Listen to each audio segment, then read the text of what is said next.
job losing problem, but at the same time they have taken huge amount of the loan from them. সাংবাদিক বন্ধুগণ, প্রিয় দেশবাসী, আমরা আপনাদেরকে অবহিত করছি দি রিপাবলিক অফ কোরিয়ার সম্মানিত ambassador his excellency ambassador mister Park Young Sik, তিনি বাংলাদেশ জামাত ইসলামীর সম্মানিত আমির ডক্টর শফিকুর রহমানের সঙ্গে আমাদের দলীয় কার্যালয়ে সৌজন্য সাক্ষাতে এসেছিলেন। His excellency ambassador the Republic of কোরিয়ার সঙ্গে অত্যন্ত সৌহার্দ্যপূর্ণ পরিবেশে আমাদের সম্মানিত আমির জামাতের সঙ্গে দীর্ঘ সময় ধরে খোলামেলা দ্বিপাক্ষিক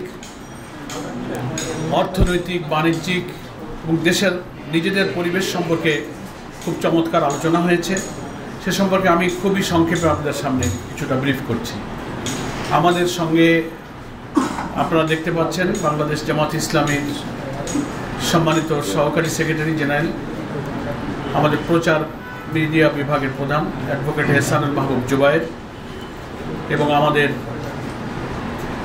প্রচার মিডিয়া বিভাগের সেক্রেটারি নির্বাহী পরিষদের সদস্য অ্যাডভোকেট মতিউর রহমান আকন্দ উপস্থিত আছেন। আমাদের ডক্টর আব্দুল মোহাম্মদ তাহের উপস্থিত ছিলেন, নায়েবে আমির। তিনি আমাদের আরও একটি প্রোগ্রামের কারণে তিনি কিছুক্ষণ পূর্বে বিদায় নিয়েছেন। আমরা খুবই সংক্ষেপে একটু ব্রিফ করছি। আমাদের দুই নেতা বলতে his excellency ambassador mister Park Young Sik, তিনি বাংলাদেশের অগ্রসরমান উন্নয়নশীল অর্থনীতির দিকে খুবই ইঙ্গিত করেছেন যে একটা সম্ভাবনাময় অর্থনীতির দেশ হচ্ছে বাংলাদেশ। ফলে টেকসই অর্থনীতির জন্য, সাস্টেনেবল ইকোনমির জন্য আমাদের অনেক কিছু করবার সুযোগ, স্কোপ এবং সোর্স এখানে বিদ্যমান। বিশেষ করে তিনি তৈরি পোশাক শিল্পের যে সম্ভাবনা, আমাদের বিশ্বের একটা প্রধান তৈরি পোশাক শিল্পের রপ্তানিকারক দেশ হিসেবে বাংলাদেশের সারা দুনিয়াতে সম্ভাবনার কথা তিনি উল্লেখ করেছেন। সেক্ষেত্রে আমাদের এই রপ্তানির শুল্ক অর্থাৎ ট্যারিফ সম্পর্কে বাংলাদেশের বিদ্যমান সমস্যাটা যাতে দ্রুত সমাধান করা যায় সে সম্পর্কে তিনি আশাবাদ ব্যক্ত করেছেন। আমরাও আশাবাদ করেছি, উই আর হোপফুল। আশা করা যায় এটা একটা সহনীয় পর্যায়ে ট্যারিফটা আমাদের জন্য নির্ধারিত হবে। আমাদের আমির জামাত ডক্টর শফিকুর রহমান সাহেব বলেছেন যে আমাদের দেশটা ছোট কিন্তু বিপুল জনসংখ্যা, আমাদের অনেক সম্ভাবনাময় রিসোর্স, প্রাকৃতিক, সবুজ, বনভূমি, নদী নালা, সাগর সমৃদ্ধ মৌসুমী বায়ুর এই দেশে বিরাট সম্ভাবনা রয়েছে। আমরা যদি সৎ নেতৃত্ব এবং একটি সুষ্ঠু দেশ গঠনের জন্য আগামী নির্বাচনে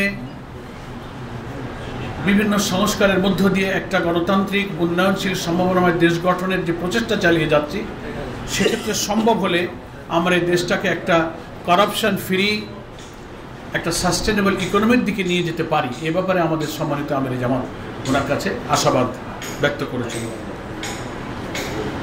কোরিয়ার অ্যাম্বাসেডার জানতে চেয়েছেন আগামী নির্বাচন, দেশের রাজনৈতিক পরিস্থিতি, সংস্কার পরিস্থিতি, নির্বাচন ইত্যাদি সম্পর্কে কিছু প্রশ্ন করেছেন।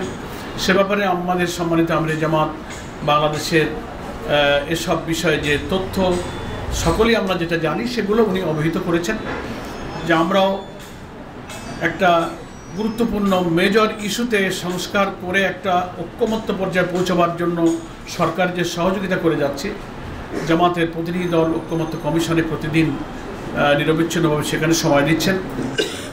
আমরা আশা করি একটা ঐক্যমতের ভিত্তিতেই আগামী নির্বাচনে একটা সুষ্ঠু নিরপেক্ষ নির্বাচনের পরিবেশ ইনশাল্লাহ তৈরি হবে।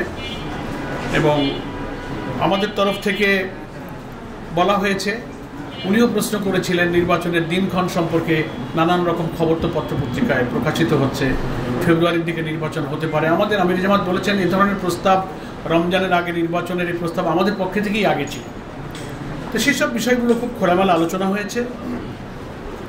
নির্বাচনের পিআর পদ্ধতি প্রয়োগের সম্ভাবনা নিয়ে আলোচনা হয়েছে। সেখানে আমাদের পক্ষ থেকে সম্মানিত অ্যাম্বাসেডরকে অবহিত করা হয়েছে যে বাংলাদেশের ভোটারদের বেশিরভাগ প্রতিনিধিত্ব করে যে সমস্ত রাজনৈতিক দল তারা পিআর পদ্ধতির পক্ষে।